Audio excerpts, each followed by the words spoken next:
Hey guys, John P here. In this video, I'm going to be covering the wins and fails of new watch models that were released in this past year, 2023. We're going to be covering probably some that are a little bit obvious, but also some that I think are maybe off of the radar for many collectors. Maybe they were so much of a fail that they were just ignored by the different watch media outlets. But guys, before we do that, please don't forget to check out Del Rey Watch, where we buy, sell, trade. We have so many cool watches we've worked the entire year to offer for you.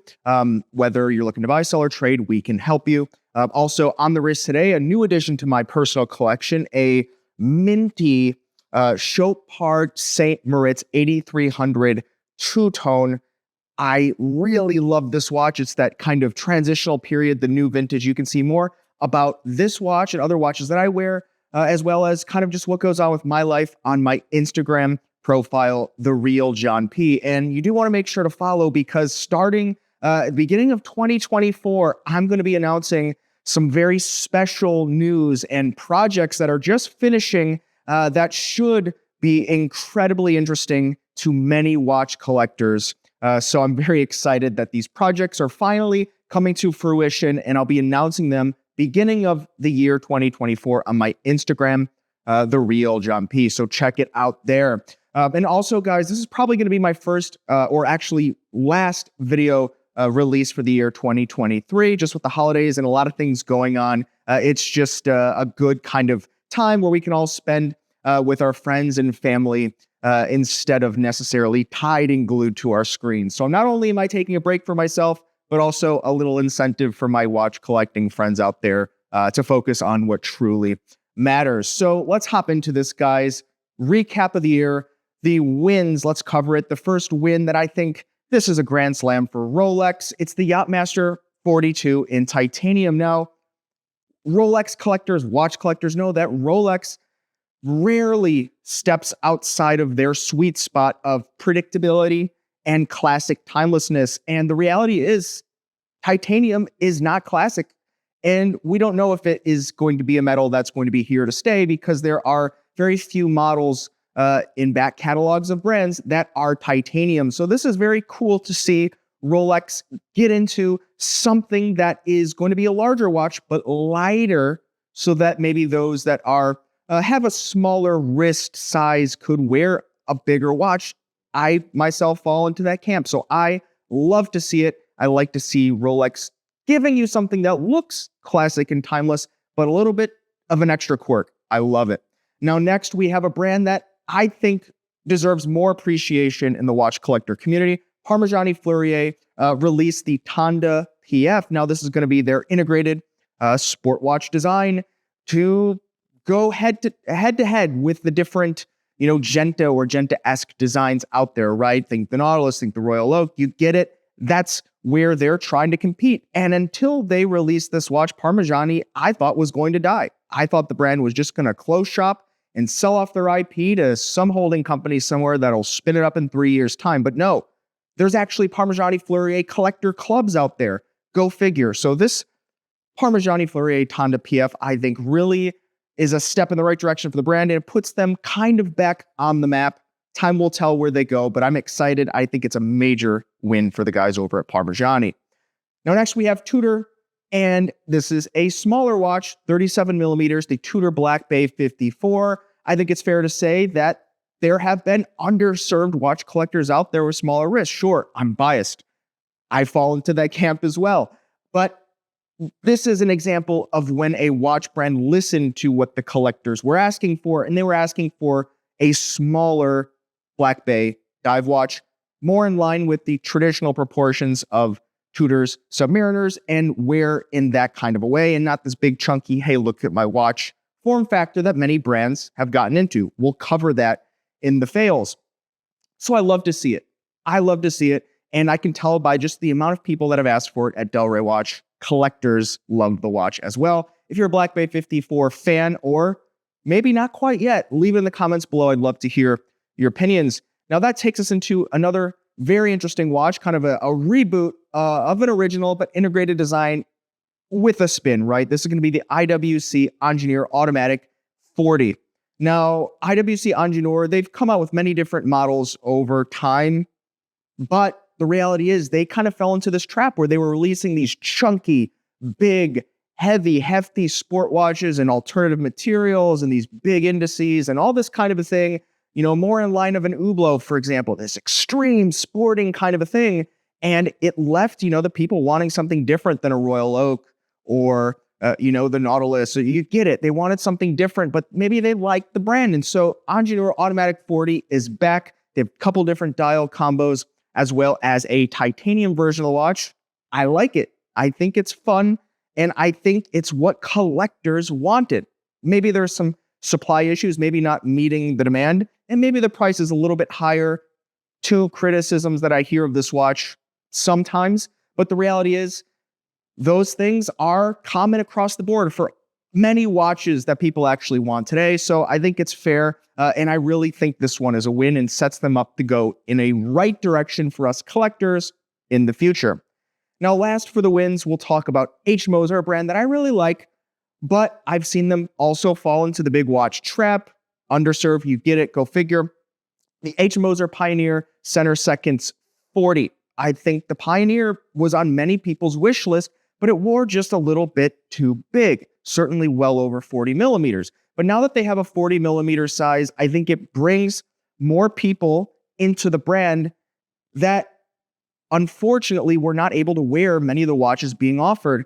H. Moser in their earliest days had many offerings in the 38 range size, but then as time went on, they kind of went into the bigger, bolder, albeit less pronounced with the branding. There's not, a name on most of their dials, but then they kind of come back out with this. It was a grand slam, and I see this being a win once again, setting up the brand in a really good position for the future. Let me know what you think about the H. Moser Pioneer, smaller size, in the comments below. So that's going to be the wins, right? Now, I didn't base any of these things off of necessarily, objective stats, but really, I think I gave a good sprinkling of some good reasons and maybe some surprising reasons as well. So anything that you have to chime in as well, I would love to see it in the comments below. But that takes us into the fails. And I have to admit, there are a lot of fails this past year. And with so many brands out there, so many micro brands, so many manufacturers, similar offerings, sometimes brands make weird gambles on products. Do they even release the watch, or maybe they release some of them? We could get into that. We could talk about this all day, but there have been some fails that I think we should talk about, some surprising, and one of them probably controversial, just at least my take. Now, first, Zenith is going in that big chunky watch direction again. This is what ruined the brand with maybe 10 years ago, before Zenith started building up the brand, they released, 10 to 15 years ago, they had these huge extreme watches, these huge extreme watches with these big price tags that didn't, they looked like spaceships more than they looked like watches. There'll be some pictures here of some of the different models. And, the CEO at the time, I'm not going to start naming names, but, he did this to a couple of brands, and Zenith reclaimed their rightful position, having the El Primero movement and getting into the Chronomaster Sport line. Some argued looks like a Daytona, whatever. Daytona used their movements. We could also touch on the history about this. But regardless, Zenith is coming back out with these extreme watches, 45 millimeter plus, chunky outer space style kind of things. And maybe the market is ripe for it now. Maybe it wasn't in the past, but I don't see this working the second time around. Here's one called the Extreme Mirror, where everything's super mirrored. You could use it as a mirror, I guess, or you can reflect sunlight and try to start a wildfire if you're, your plane crashes and you're out there in the wilderness trying to survive. I don't know. I don't get the idea here. It's cool, it's quirky, but I don't think it really serves a long-standing purpose in their catalog. But let me know, what do you think? Am I being a little bit too hard on Zenith for coming out with these extreme chunky watches? Maybe it's just not the collectors I see that are interested. Maybe it's a different subset. Would love to see it and hear it in the comments below. Now, this one we're going to talk about, it's an Audemars Piguet Royal Oak watch, and many people are raving about it, but I think it's bad for the brand, and I think it holds them back from staying in the holy trinity of timelessness. Let's put it that way. This is the Royal Oak Perpetual Calendar Open Worked Cactus Jack Limited Edition. Now, Cactus Jack is essentially, a moniker, but also a name of a record label. This is a music-focused watch, and AP released other music-focused Royal Oaks, right? They had the one that was supposed to resemble, the EQ settings on something like an amplifier or, a slider board for producers, right? And so AP is going in that direction, very musical theme and musical inspired and musical collaboration watches. But I think, unfortunately, when you start getting into these modern kind of trendy stylings and cues and brands that are hot today, it puts them in this trap where they're kind of in bed with them, right? They're married in a way to where this brand, the Cactus Jack, could do quite literally anything tomorrow. And now they have this long-standing partnership, and you can't just erase the partnership from the dial. Now, I'm not saying anything about this brand. In fact, I know very little about this brand, but I would say the same for any brand that gets into a collaboration. You're kind of there forever. And when you have a watch brand that does it, I think it misses out on the timelessness because you're kind of making a gamble on the timelessness of the other brand, or you're saying that timelessness doesn't matter any longer. And in which case, I think that could be problematic for the brand because they rely so heavily on the timelessness, the history, and the heritage to be able to command ultra high premiums when you get into this level compared to a micro brand that doesn't have the heritage. So I don't see how they continue, 50 years into the future, how they can look back on collaborations like this and some of the others that they've done and still be considered this timeless brand. That's just my opinion. Once again, I do think the watch looks pretty cool, and I'm not against collaborations. It's just when you see it from a brand like AP, like, maybe Patek Philippe one day, or you don't see it from Rolex, and I think that's probably part of the reason they are so timeless. But I could go on all day. Let me know what you think about this one in the comments below. Once again, cool watch. I just don't think it's a good move for the brand long term. Next, we have the Louis Vuitton Tambour.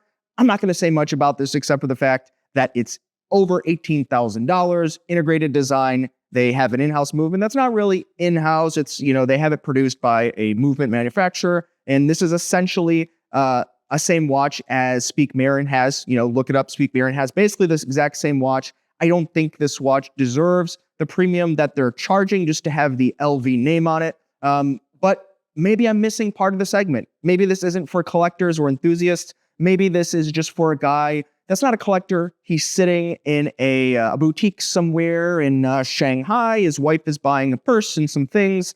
And they're like, hey, do you want to watch? And he's like, yeah, sure, throw it in the bag. That's maybe where I see this going. But in the collector community, I think this is a flop and almost a slap in the face to collectors if they think that collectors will want this. If they don't, hey, no harm, no foul. Not the target market here.